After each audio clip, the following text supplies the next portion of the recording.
The story of Argella Durrandon and the origin of House Baratheon is a curious corner of the world of Ice and Fire's lore and history. Although it's a relatively brief anecdote that seems to merely flesh out the history of Aegon's conquest, the details of this particular point in Westerosi lore feels more relevant and important than its minor status within the story would indicate on its face. Argella Durrandon was the daughter of the last Storm King, Argillac the Arrogant. She was his only child and heir to Storm's End, and before Aegon I invaded Westeros, Argillac actually offered Aegon Argella's hand in marriage, along with a chunk of the contested land in the Stormlands as a dowry. Aegon refused the offer, however, and countered Argillac's proposal with one of his own. He requested a larger portion of the Stormlands and offered a marriage between Argella and Orys Baratheon, a man with no lands and titles who was rumored to be Aegon's illegitimate half-brother.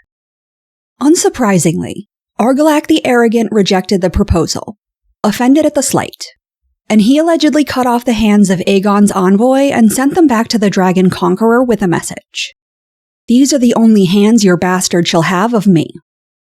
Even less surprisingly, the Targaryen invading forces turned their attention to Storm's End and the Storm King, with Orys Baratheon accompanying Rhaenys Targaryen and her dragon Meraxes to face off against Argillac in a battle known as the Last Storm. Argillac took to the battlefield himself, and the Stormlanders proved to be a more formidable challenge to the Targaryen forces than most. But regardless, few men could withstand the power of a dragon, and Argillac the Arrogant fought against Orys Baratheon in single combat and lost. After the death of her father, Argella Durrandon declared herself the Storm Queen and made her intention to fight to the last man known.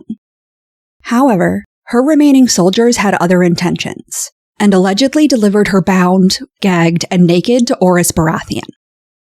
But, according to the historical accounting of this conquest, it is said that Baratheon unchained her with his own hands, wrapped his cloak around her, poured her wine, and spoke to her gently, telling her of her father's courage and the manner of his death. And afterward, to honor the fallen king, he took the arms and words of the Durrandon for his own. The crown stag became his sigil, Storm's End became his seat, and Lady Argella his wife.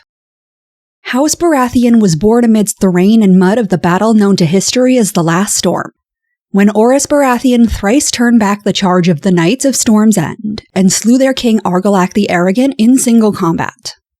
Storm's End, long thought to be impregnable, yielded to Orys without a battle, wisely given the fate of Harrenhal. Afterward, Orys took King Argillac's daughter to wife and adopted the Durrandon arms and words as his own to honor Argillac's valor. This marked the end of House Durrandon's reign as Storm Kings and marked the beginning of House Baratheon's rule as Lords Paramount of the Stormlands.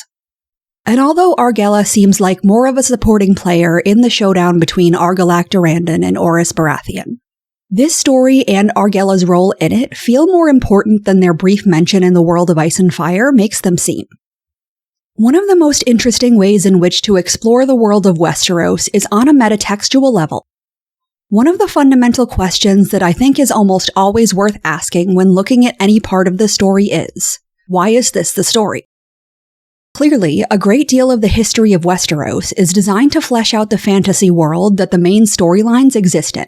But given how important House Baratheon is to the overarching narrative, it's likely that what the story of Argillac Durrandon, Argella Durrandon, and Orys Baratheon tells us is about more than just filling in the background of Westerosi history. What seems the most comically obvious about this historical account of the conquest of the Stormlands is that the old adage is true. History is written by the victor. The very fact that Argillac is remembered as Argillac the Arrogant for not willingly offering his daughter and only heir to an illegitimate dragonless Targaryen, and for resisting the Targaryen invasion, is incredibly telling and in some ways ironic. Although we'll never know the truth of who Argillac the Arrogant was, the context clues about him as a person at least don't paint him as someone foolish who overestimated his own power and capabilities. In his youth, he managed to rebuff a Dornish invasion, which puts him above the Targaryens at least in terms of strategic military capabilities. And he also waged war in Essos and killed a king of the Reach. Even during the Last Storm, Argillac put up a solid fight against Orys Baratheon's forces, and he almost certainly would have won the battle easily were it not for Meraxes and Rhaenys. So even if he was ultimately defeated, it's hard to call him arrogant when his estimation of his own military prowess seemed to be pretty accurate.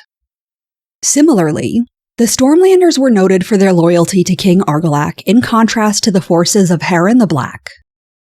Given Westeros' history of female rulers, or lack thereof, and considering how futile a war against dragons may have seemed, it is somewhat believable that the forces who remained after the last storm weren't willing to die for Argella.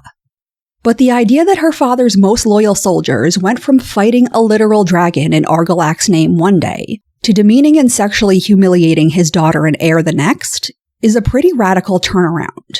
One that allows Orys Baratheon the opportunity to look comically noble and heroic in the history books. Obviously, the reframing of Orys as a chivalrous man who treated his hostage wife kindly and who took on the lands, castle, sigil, and house words of the Durrandons to honor Argillac's valor in battle would be an outrageously generous interpretation of his actions even if we didn't know what kind of man he seemed to be. But one of the few anecdotes about Orys Baratheon that survived in recorded history was the tale of his revenge against the Dornishmen that he punished for the loss of his sword hand. Interestingly, only a few years after his conquest and claim of the Stormlands, Orys participated in the First Dornish War, one of many failed attempts to conquer the Southern Kingdom and incorporate it into Aegon's newly invaded and forcibly united kingdoms. Orys Baratheon was actually captured and taken hostage for years during this assault, and before his release, his captor, the Will of Will, cut off his sword hand.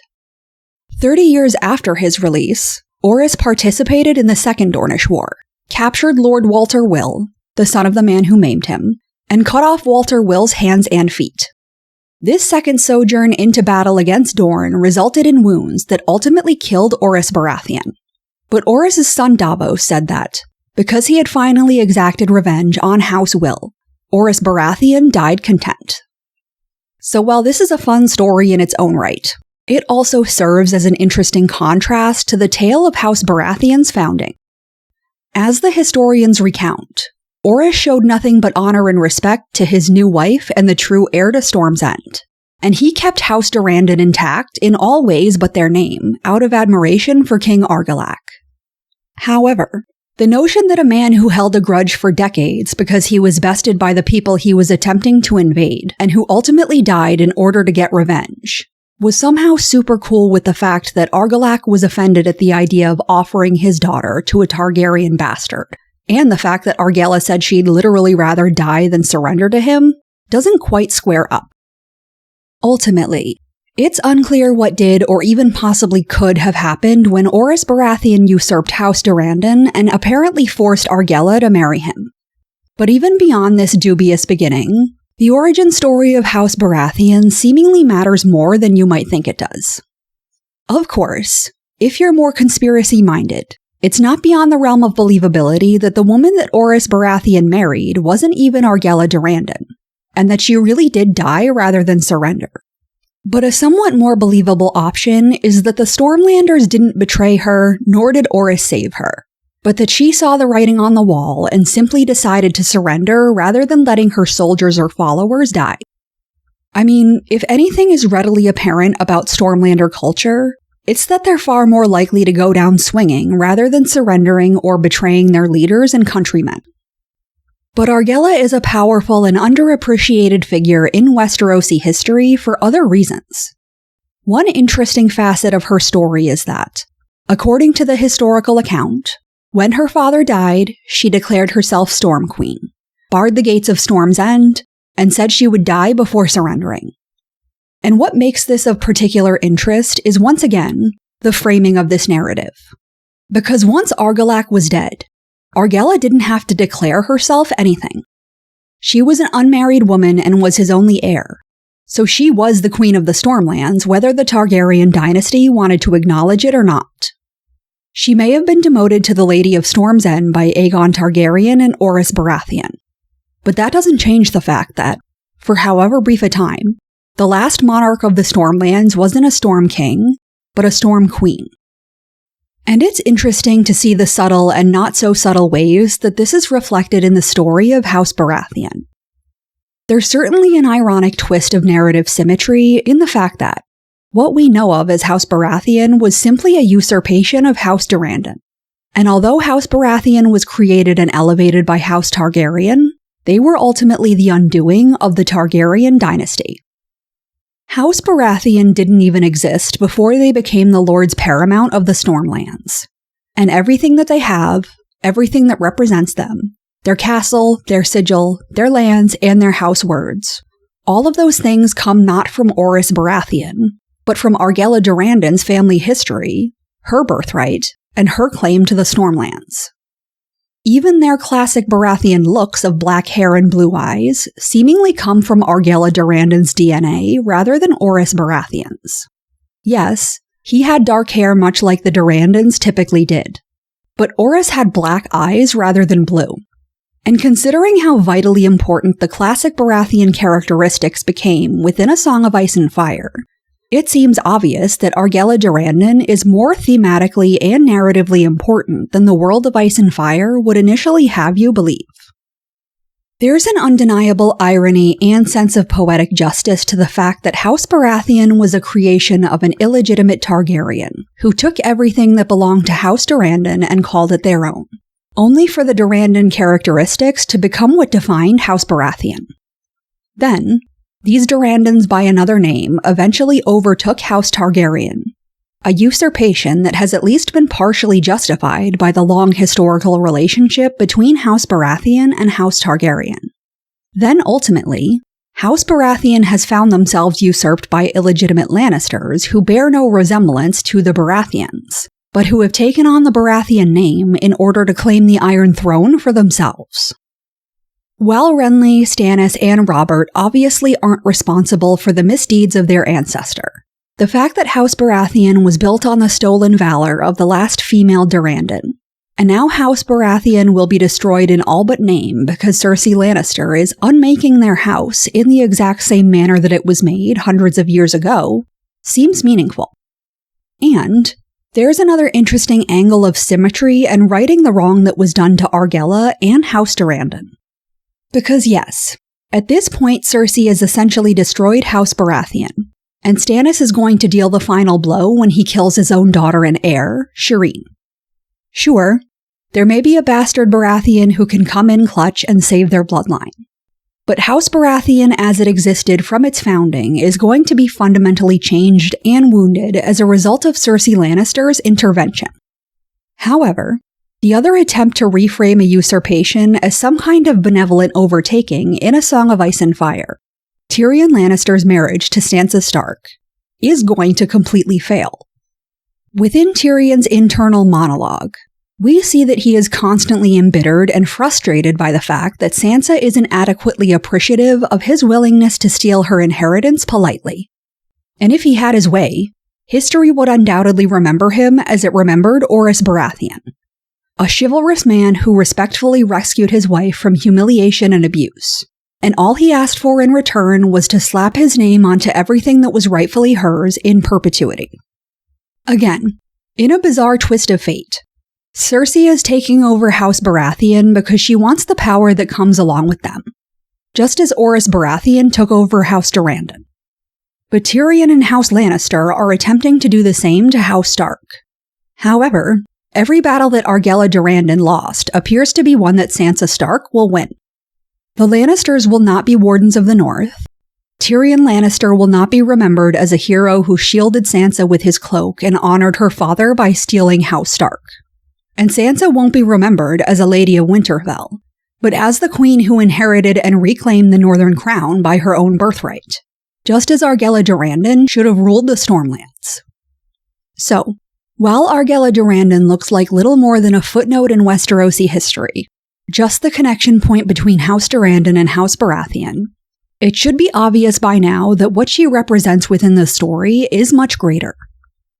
She was the Storm Queen by birthright, and her role in the history of the Stormlands was usurped and erased by Orys Baratheon and the Targaryen dynasty. Clearly, House Durrandon has been extinct in name for hundreds of years, and unless something exceptional happens soon, House Baratheon might not be far behind them. But nearly everything that has defined House Baratheon since its inception was inherited from Argella Durrandon. So even if she was written off in the history books, even if everything that she had was taken and rewritten as belonging to Orys Baratheon, the impact of her existence can't be erased. And although Argella Durrandon wasn't the first or last woman to lose what was hers at the hands of ambitious men, A Song of Ice and Fire seems to be offering her story its own form of reclamation and vengeance. But what do you think? Is the story that we know of Argella Durrandon the real one? And does her experience mirror much of what we're seeing happen in Westeros today? Leave your comments and opinions below, and if you're interested in more content like this, like and subscribe.